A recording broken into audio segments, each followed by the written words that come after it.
বন্ধু বলল গার্লফ্রেন্ড ছেড়ে দিতে, গার্লফ্রেন্ড বলল বন্ধু ছেড়ে দিতে। আমি দুজনকেই ছেড়ে দিলাম। এখন দেখি ওরা একসাথে ঘুরছে।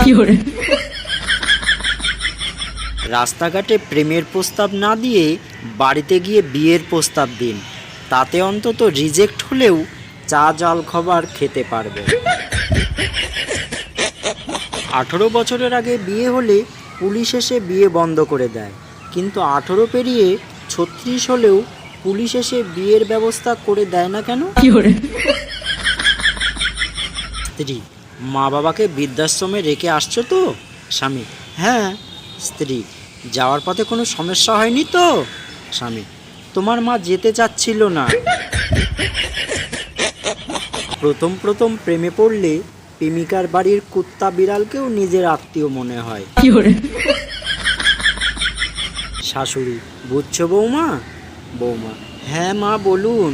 শাশুড়ি: অনেক কষ্ট করে আমি আমার ছেলেকে বড় করেছি, বুঝছো? বৌমা: হ্যাঁ সেই, আমার মা তো আমাকে অনলাইনে অর্ডার করেছিল। মেয়েদের অভিমান খুব ভয়ানক। তারা একজনের সাথে অভিনয় করে আর একজনকে বিয়ে করে ফেলে। রিলেশনশিপে থাকা মেয়েকে ভুলেও পরামর্শ দিতে যেও না, একটু পরে ওরা মিলে যাবে আর তোমার সব কথা বয়ফ্রেন্ডকে বলে দেবে।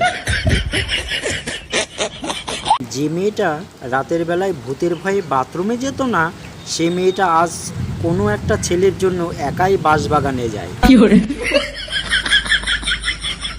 ম্যাডাম, কাল স্কুলে আসিসনি কেন? ছাত্র: গার্লফ্রেন্ডকে নিয়ে সিনেমায় গিয়েছিলাম।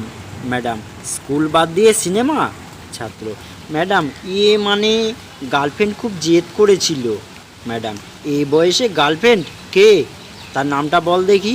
ছাত্র: শাশুড়ি মা, নামটা বলতেই হবে।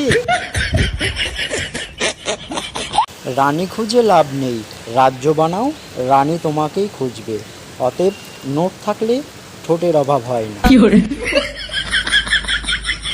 এটা স্বার্থপর দুনিয়া, এখানে বুক ভর্তি ভালোবাসার চেয়ে পকেট ভর্তি টাকার মূল্য অনেক বেশি। আমার প্রিয় ইউটিউব পরিবারের সদস্য সবাইকে জানাই বাংলা হাসির ভাণ্ডারের পক্ষ থেকে অসংখ্য ধন্যবাদ। সকলে ভালো থাকবেন, সুস্থ থাকবেন, আর জোকসগুলো শুনে কেমন লাগলো কমেন্ট করে জানাবেন। আর চ্যানেলটিকে প্লিজ সাপোর্ট করে যাবেন। যারা এখনও পর্যন্ত সাবস্ক্রাইব করেননি প্লিজ সাবস্ক্রাইব করে দেবেন। আজকে এই পর্যন্ত রাখছি, ধন্যবাদ সবাইকে।